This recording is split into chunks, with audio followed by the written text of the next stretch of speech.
नाज़रीन, हम ख़बर अव्हां सां शेयर कंदा हलूं। कराची में हथियारबंदनि जी फायरिंग में ज़ख़्मी थियल सीनियर सहाफ़ी ऐं एंकर इम्तियाज़ मीर निजी अस्पताल में लाडाणो करे वियो आहे।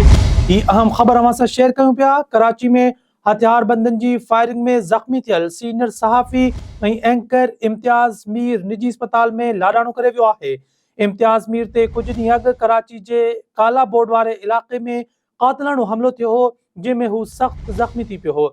ऑपरेशन खां पोइ अॼु सुबुह इम्तियाज़ मीर खे वेंटिलेटर ते मुंतक़िल कयो वियो हो, जंहिं बाद डॉक्टरनि संदसि फ़ौतगी जी तस्दीक कई आहे। हीअ अहम ख़बर ऐं अफ़सोसनाक ख़बर अव्हां सां शेयर कयूं पिया।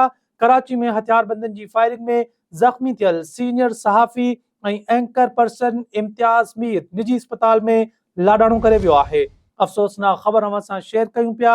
इम्तियाज़ मीर ते कुझु ॾींहं अॻु कराची जे इलाइक़े काला बोर्ड वटि क़ातिलाणो हमलो थियो हो, जंहिंमें हू सख़्तु ज़ख़्मी थी पियो हो। ऑपरेशन खां पोइ अॼु सुबुह इम्तियाज़ मीर खे वेंटिलेटर ते मुंतक़िल कयो वियो हो, जंहिं बाद डॉक्टरनि संदसि फ़ौतगी जी तस्दीक कई आहे। अहम ख़बर अव्हां सां शेयर कयूं पिया। कराची में हथियारबंदनि जी फायरिंग में ज़ख़्मी थियल सीनियर सहाफ़ी ऐं एंकर इम्तियाज़ मीर निजी अस्पताल में लाडाणो करे वियो आहे।